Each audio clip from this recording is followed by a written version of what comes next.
Here we are at Daly Ranch. I'm Fred Woods from the Friends of Daly Ranch, and we're here to kind of tell you how we're going to make butter. When Robert Daly was born in 1845, he lived in England for about 12 years, and then he got on a ship, went all the way to San Francisco, which took him months to do that, and he lived with his sister for a while. 10 years later, at the age of 22, he came here. He squatted in this place because it was waiting for the opportunity to grab some of this land for himself. So at 22 years old, all by himself, he made Daly Ranch. Later on, his kids were born. He had actually 4, one didn't survive, so he had 2 boys and a girl that survived. And they all had to do chores. And one of the big chores they had to do was churn butter. They raised cattle. They eventually got dairy cattle, but for a while they probably had 1 or 2 cows. Once they started having cows, they were able to get milk. And the kids hand-milked the cows. Out in the middle of nowhere like this, milk doesn't last very long, but some part of it does, and that's the cream, which floats to the top eventually. So what they did was they skimmed off the cream, and you could save that for a while because it doesn't go bad like milk did. And they started making butter for themselves and for their neighbors, and eventually they had so much they started shipping it to San Diego. You can do that with butter, but you can't do it with milk. So they ended up with a dairy, basically a creamery that made butter all the time. So we're going to make some butter today. And to do that, you need some heavy cream, which you can buy at any store. This is 16 ounces. I'm not going to use that much. You need a clean jar. This is about a 20-ounce jar. Take the lid off. You also need a spatula for later on. And you've got something you need to wash the butter off when you're done. So I'm going to start with the cream. And this is heavy cream, which means it's got a butterfat content of about 45%. You can see how thick it is. I'm going to go up to about there. Next, most important step is to make sure your lid is on tight, because if it's not on tight, you're going to get cream all over the place. And you're going to start shaking vigorously.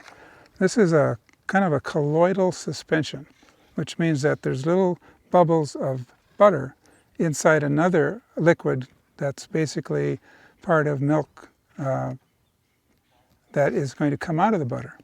So I'm going to start shaking it, and in about 5 to 10 minutes, we're going to have butter. In the meantime, you're going to see some changes on the way. So I'm going to start shaking right now, and the lid is on tight. Here we go. And I want to shake real vigorously because I'm trying to get the little butter bubbles. They have a little membrane around each one. They need to start banging into each other and exploding, literally, and starting to clump together like friends, if you want to put it that way. In the classroom, if you want to do this, 6, 7, 8, 10 people can do this, and you're all not going to get tired too quickly. You can hear the sloshing around going on, and it's getting softer because what's happening, I'm beginning to make some cream.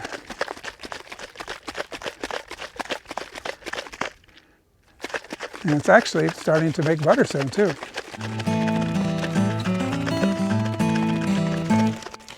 I'll do the butter making dance.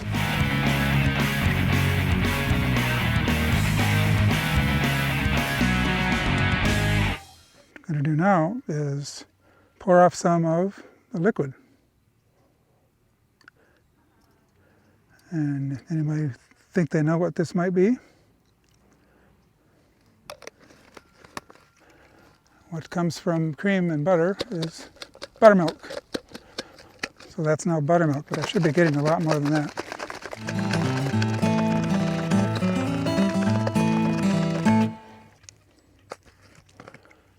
Pour some more off.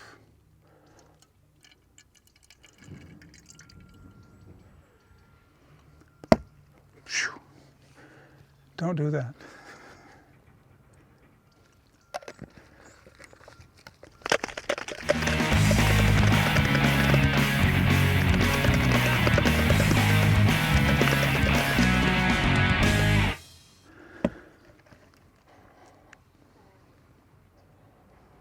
Okay. Now you got pretty much butter. There's still some buttermilk in there because that's not enough. But I'm going to take this and put it in this dish.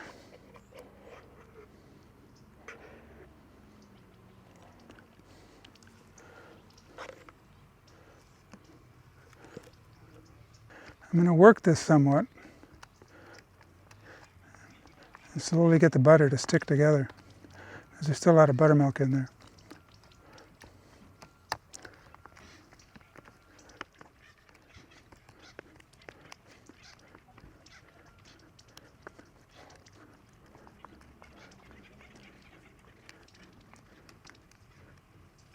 The other thing that the Dailys did was they bought a cream separator. Prior to those machines, people had to let the milk sit for someplace until the cream went to the top, and they'd skim it off. Cream separator made that much easier and allowed them to sell way more butter to San Diego. So it was actually another way to make money for them. And as a result, the kids had lots of butter to eat.